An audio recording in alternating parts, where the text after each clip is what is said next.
In this video, So hello guys. papakita namin kung paano mag-enjoy ng isang buong araw sa Kyoto, Japan. Simula sa pagkain ng bento habang sakay ng Shinkansen papuntang Kyoto, dessert. Saan maganda mag-stay kung gusto mo ng best view ng Yasaka Pagoda? Grabe, perfect spot to. Paano makagala sa Kyoto gamit ang bike? At kung saan mo matitikman ang isa sa pinakasikat na gyukatsu sa Kyoto, ang Gyukatsu Motomura. Lahat yan in just one day. Handa ka na ba? We're here finally to Japan. Let's go! Samahan nyo kami. Sarap. The best. Okay guys, ang train schedule namin is 9:40. Doon kasi yung mga hindi reserve, non-reserve. So tinanong namin, 9:40 daw. Time check, 9:28 pa lang. So buti na lang, nakahanap tayo ng upuan. Antayin lang natin yung train natin and let's go!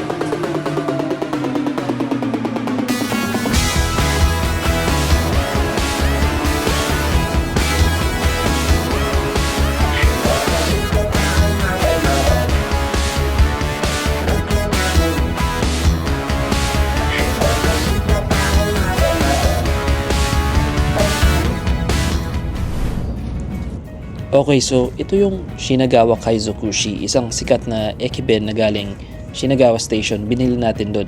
Basically, para talaga ito sa mga mahilig sa shellfish. Tingnan mo to, sa ibabaw ng kanin, may iba't ibang klase ng kabibe. Merong hamaguri clams na may sweet soy glaze. Nakikita ko may asari na may konting ginger. Tapos ito, maliliit na shijimi clams na sobrang flavorful din for sure. May scallops din at surf clam mussel. Tapos sa gilid, may classic tamagoyaki, gulay, edamame at konting pickles. Ganda tignan, perfect oh. Parang bawat subo mo may iba-ibang lasa. Dig in. Sarap. Big bag.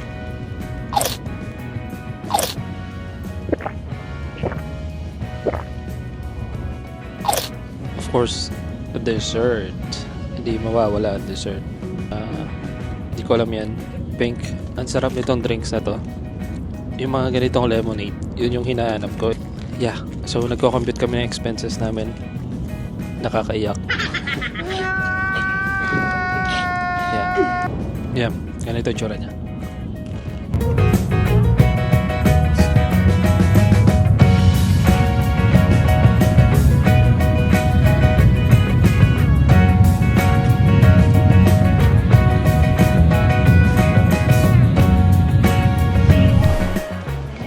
What's up guys? Andito na kami sa Kyoto and dediretso na kami sa aming hotel sa Gion.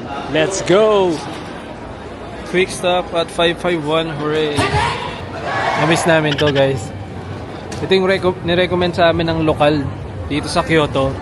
Ito na yung favorite niya, yung 551. And trinay namin to last year sa Osaka and grabe, masarap nga. And so ito nakita namin dito sa Kyoto Station. Of course, mapapabili tayo, di ba? Na-miss natin to eh. Kainin natin to mamaya. 12 seconds later. Guys, kain tayo 551. Let's go. Ang dami pala. Apat pala. Para ko lima.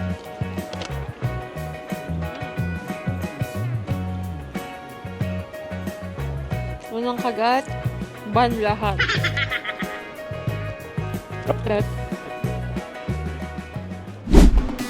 What is up guys? Nandito na kami sa Kyoto. Kakalan lang namin. Nag-bus kami kanina. Hindi ako nakapag-video kasi ang dami kong bit-bit and siksikan sa bus. So dito sa station, Kiyomizumichi Station, 4 minutes walk lang papunta sa aming Airbnb or hotel na binook. So yeah, lakad-lakad muna kami. And after that, pahinga ng konti and then gala na naman.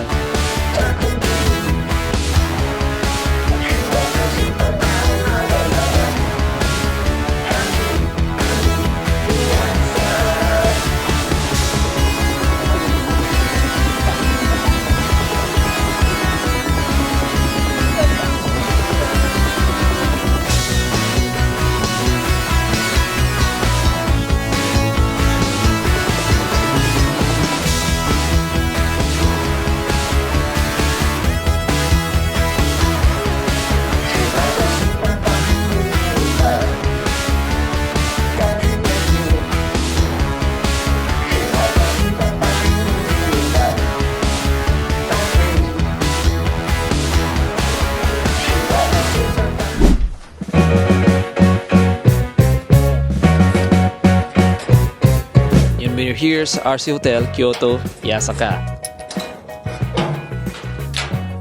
Simple lang yung interior, very minimalist with exposed concrete walls, clean lines at warm lighting.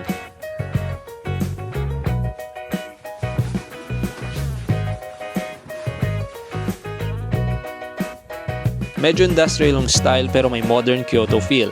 Kaya very calm at cozy yung space after a long day of exploring. Pero ang talagang dahilan kung bakit magandang magstay dito ay yung location. Nasa Higashiyama siya, isa sa pinakamagandang areas sa Kyoto. Ilang minutong lakad lang, nandyan ang Yasaka Shrine.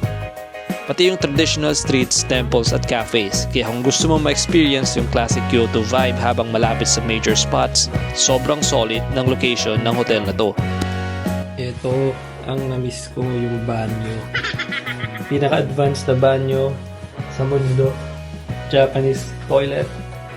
So, ito na yung magic bidet. Pindot-pindot lang. Ayan o. Ayan o, sapit. Sapit. Ito. Ayan. Linis, diba? Tapos ito, pwede kang pugas dyan. Grabe guys, hindi namin inakala na ganito kaganda yung view from the rooftop of our hotel.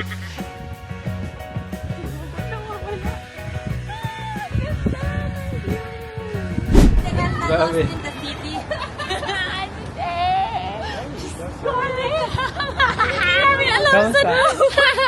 Grabe na kaya mo mag-isa. Kasama na rin namin ngayon si Giselle, kapatid ni Say, fresh from the Philippines. Mukhang medyo naligaw pa siya kanina kasi lobat yung phone niya. Pero buti na lang nagkita na rin kami dito sa Kyoto. Siya na rin makakasama namin sa pag-explore ng Kyoto. Pero bagong lahat ng yan, syempre, taiyaki muna.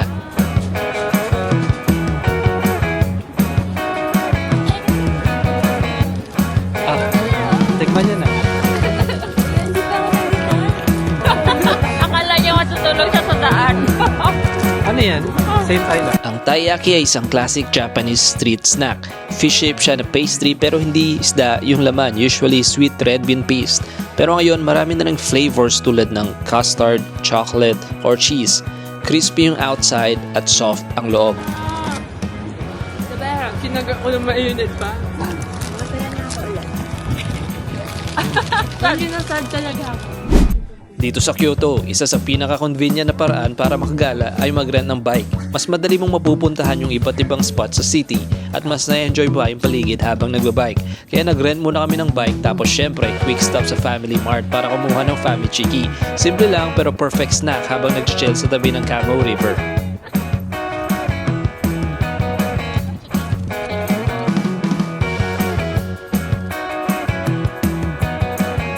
Ang tagumpay.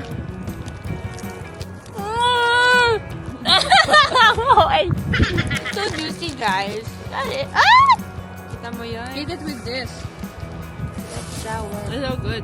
Where's my rice?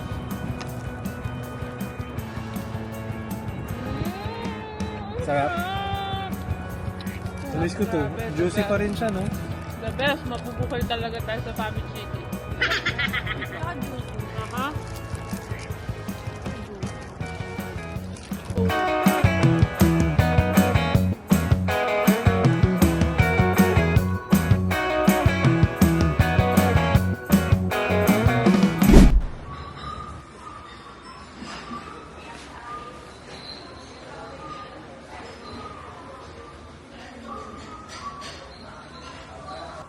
So, hello guys! Hi! We're here finally sa Japan! Kinukuha na ako ni Lord.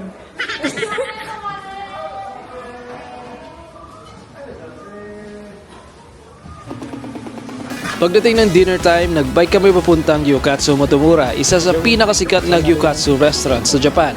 Ang specialty nila ay gyukatsu o breaded at lightly fried beef cutlet na usually served rare sa loob. Pagdating sa table, ikaw mismo ang magsisear ng beef sa maliit na hot stone hanggang sa doneness na gusto mo. Simple lang yung concept pero dahil sa quality ng beef at sa experience na ikaw mismo ang nagluluto ng bawat bite, sobrang naging popular ng place na to.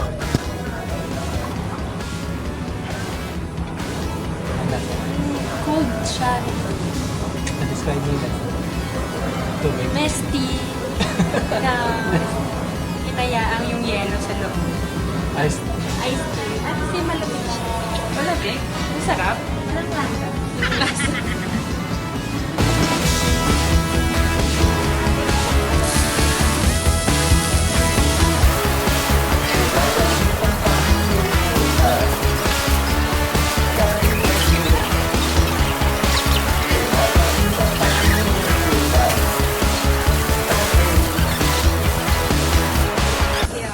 Guys, andito kami sa Gyokatsu Motomura para mag-beef. Grabe, the best. What you say? Sarap. Beef to, di ba? Nag-viral to sa TikTok eh. TikTok. Sarap guys. Niluluto mo siya dito. Wagyu to, wagyu. Wagyu pala to. Narinig niyo yun?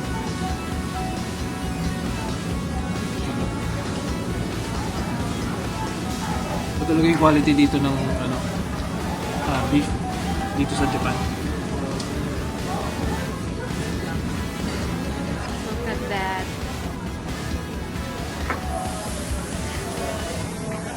Char, lulutuin pa.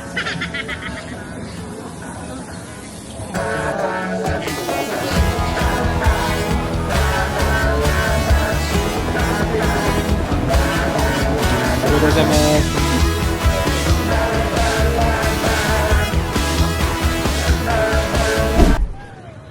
Lawson. Lamig. May nainom. Lamig.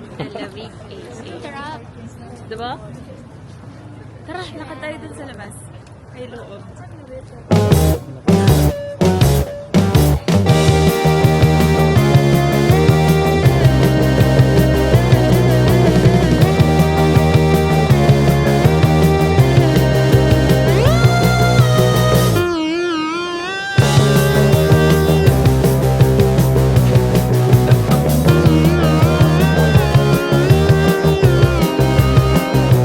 What a day here in Kyoto. Mula sa pagbiyahe sa Shinkansen, bento sa train, pag-iikot sa city gamit ang bike, hanggang sa pagkain ng gyukatsu sa Gyokatsu Motomura at late night stroll sa paligid. Simple lang yung araw pero puno ng maliliit na experience na talagang nagpapasarap sa pag-travel sa Japan. Hanggang dito muna ang vlog na to. Kita-kits sa susunod na lakad. Salamat sa panonood. Huwag kalimutang mag-subscribe.